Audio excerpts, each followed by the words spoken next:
जो नहीं करता है उसके लिए बता दे रहे हैं कि बड़ा अच्छा मौका है, बड़ा अच्छा अवसर है। 15 नवंबर को आने वाली है उत्पन्ना एकादशी। मार्गशीर्ष महीने में ही अर्थात अगहन के महीने में ही एकादशी तिथि की उत्पत्ति हुई थी।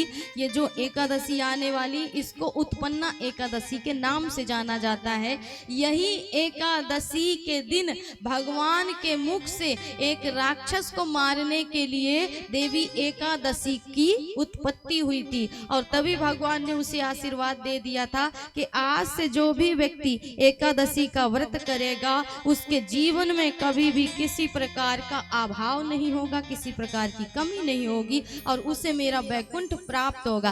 कहते हैं कि इस व्रत की महिमा माना जाता है दक्षिण दिशा में स्वयं राधा रानी ने इसकी महिमा बताई है। थोड़ा सा आपको एकादशी की महिमा सुना देते हैं, फिर आगे कथा श्रवण पान कराते हैं। तो कहते हैं दक्षिण दिशा में उसी नर नाम से प्रसिद्ध एक देश था। माना जाता है इंद्र के प्रकोप से वहां वर्षा नहीं हुई, अकाल पड़ गया, दुर्भिक्ष पड़ गया। तो वहां के जितने भी गोप ग्वाल थे सब अपने परिवार को लेकर के वृंदावन आ गए, ब्रिजधाम आ गए। इसी वृंदावन धाम में इनको नंद बाबा समेत जितने लोग थे सबने आश्रय दे दिया। यमुना के किनारे रहने लगे, खेती किसानी करने लगे, गौ पालन करने लगे, अपना जीवन यापन करने लगे।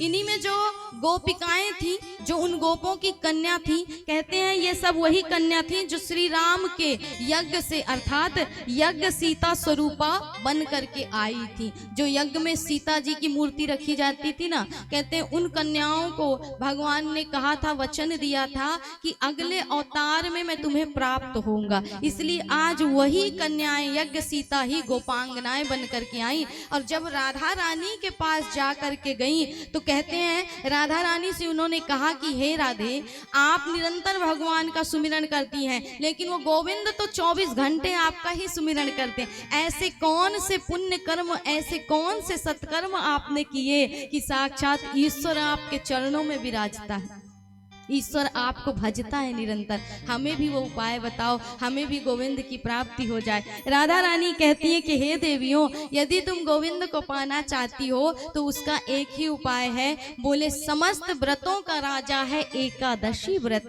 इसलिए एकादशी का व्रत किया करो। राधा रानी कहती है कि साल भर में आने वाली प्रत्येक एकादशी अर्थात 24 एकादशियों का, वैसे तो 3 साल बाद 26 एकादशी आती है क्योंकि अधिक मास बढ़ता है ना, तो उसमें 2 एकादशी और बढ़ जाती हैं। तो वैसे माना जाए तो साल भर में 24 एकादशी आती हैं। 24 एकादशियों को यदि कोई कर लेता है तो उसके जीवन में कभी भी संकट नहीं आते और उसे भगवान ने स्वयं कहा है कि वैकुंठ की प्राप्ति होती है। और साथ ही साथ यदि मान लो व्रत नहीं कर पाते तो किशोरी राधा रानी कहती हैं कि यदि इन 24 एकादशियों का कोई नाम भी ले ले तो महाराज उसके समस्त पाप कट जाते हैं।